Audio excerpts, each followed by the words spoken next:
The debt's not going up at 2% or 3%. The debt's going up 8, 9, 10% or more. The U.S. had a $1 trillion baseline budget deficit, $1 trillion per year deficit for fiscal 2020 pre-pandemic. The Congress threw $3 trillion of emergency aid on top of that. And I'm not even criticizing all those programs. I mean, the payroll protection plan loans, the extended unemployment benefits, the increased unemployment benefits. Imagine where we'd be if we hadn't done that. But that aside, debt is debt. They piled $3 trillion on top. Now, this is going to take the U.S. debt to GDP ratio up to 135%. It was 106% when Donald Trump was sworn in. It's close to 130% today. Because remember, you got two things going on. It's a debt to GDP. So debt's your numerator and GDP is your denominator, right? Well, what happened?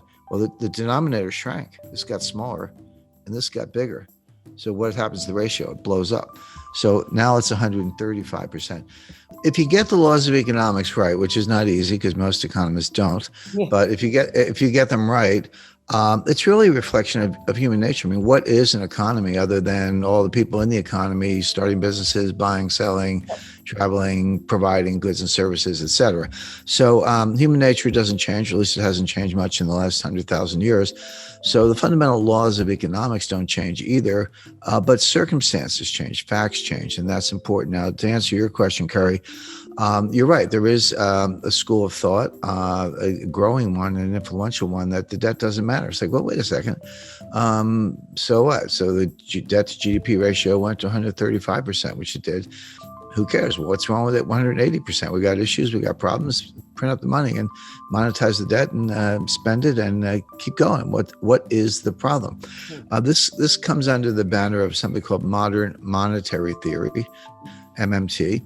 It's flawed, it's wrong, but it's got its followers, and those followers are now in the White House because one of the things Joe Biden had to do to get elected was to make peace with the Bernie Sanders wing of the Democratic Party.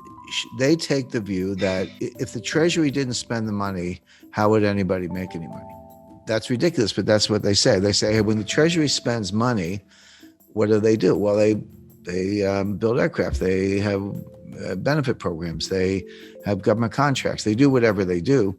But when the Treasury gives you the money, you take the money and you spend it on somebody else, goods and services, go out to dinner, have subcontractors, whatever it might be. That's the real source of money. They also take the Treasury and the Fed and they merge them.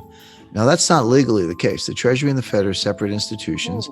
The Treasury is just part of the executive branch, and the Fed is an independent agency.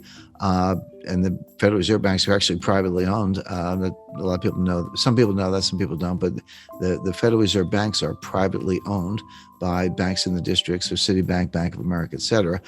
So they're completely separate. But the theorists ignore that and say, no, the Treasury needs to spend money because that's how the economy grows. And the Fed can monetize the debt. So you spend the money you don't have, you borrow to cover it, you issue bonds to cover the borrowing. And if the market wants to buy the bonds, fine. But if not, the Fed can buy them and put them away on the balance sheet, wait 30 years and collect the money. What's the problem? Who cares about the debt to GDP ratio? It's kind of a statistical abstract, but why should that stand in the way of using money to solve our problems, which are free healthcare, free childcare, free tuition, forgiveness of student loans? That's a $1.6 trillion ticket, by the way. And look, everyday readers and investors, there's no reason they should know all this stuff. This is total inside baseball. You have to be a geek like me to kind of keep up with it, but it's all coming. But what that means is we're going to test the Rogoff-Reinhardt thesis. Now, let me just take a minute to explain that. Up to a certain debt to GDP ratio, there is a Keynesian multiplier greater than 1.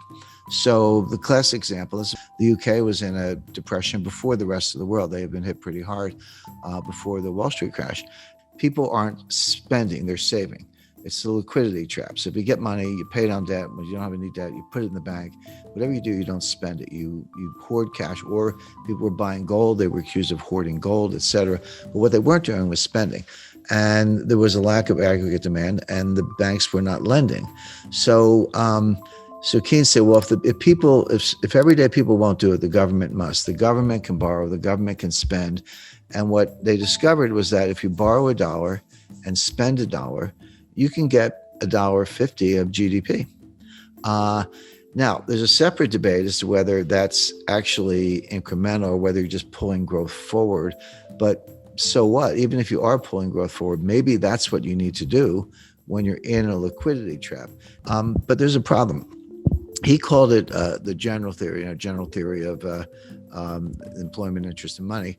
But it was actually a special theory. I think he had a little Einstein in me because of the general theory of relativity. But it's actually a special theory, which means it's a theory that works in a set of circumstances, a set of conditions.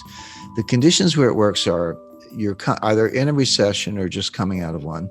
You have excess capacity and labor and industrial capacity, and you have very little debt. In those circumstances, you can borrow $1, spend $1, and get more than $1 GDP. The problem is that extra GDP you get for the borrow and spend, it goes down as the debt to GDP ratio goes up. What Reinhardt and Rogoff discovered is that at 90%, you go through the looking glass. Your payoff is now less than $1. You borrow $1, you spend $1, and you only get 90 cents of GDP or 95 cents, et cetera.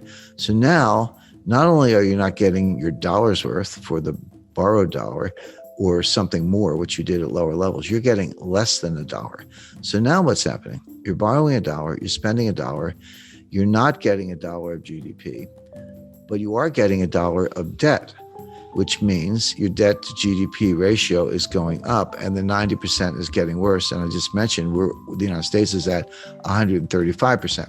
So here are your two competing schools. There's the Keynesian multiplier and creating aggregate demand with government debt, and the Reinhardt-Rogoff, more than a thesis, I would say powerful evidence that beyond 90%, it doesn't work. It goes under less than 1 on the one hand.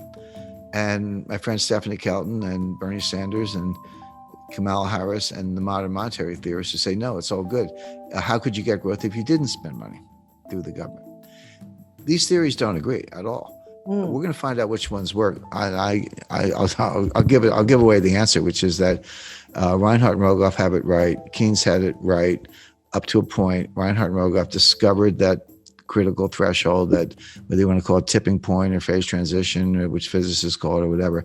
The modern monetary theorists think the opposite, and we're going to find out. But what it means if Reinhardt and Rogoff are right, and I'm right, and Keynes was right, the more you borrow, it's actually a headwind to growth. Now you get just as up to the threshold, you got more and more and more.